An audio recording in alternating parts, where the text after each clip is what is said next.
Today I'm going to show you how to change a broken handle cover for a Tefal steam generator. I've got the new one here ready. First of all, I'm going to remove these two screws from underneath here with one of these. Then I'm going to remove this top trim here with a plastic like credit card. Unfortunately, I can't hold the camera and do this at the same time, but if you slide it down the sides and push it upwards, it'll come out. Done. Now I need to remove this white thing here, which pulls up.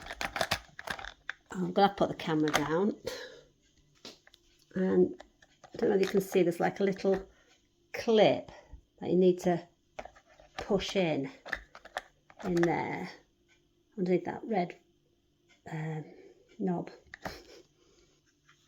There, so you can see that, and that little release knob down there. Then we unscrew this little nut here at the front,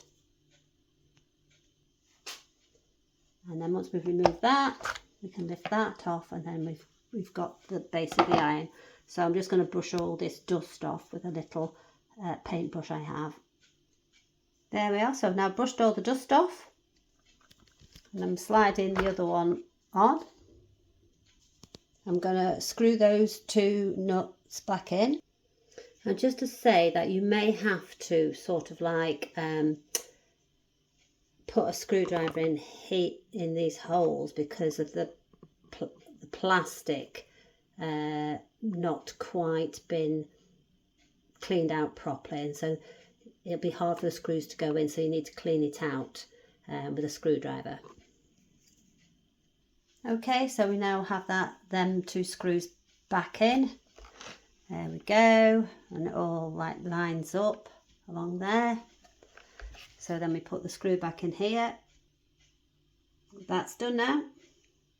So I'm going to put this back in, this slot here, and then clip this back in. And there we go. Now that took me about 15 minutes. So I'm sure you can do it quicker. What took my time was getting the plastic out of those drill holes, because there was still some in, so the screws didn't sit flat and it was pushing it away. But otherwise you can get some smaller screws, but you may not have those. Okay, thank you.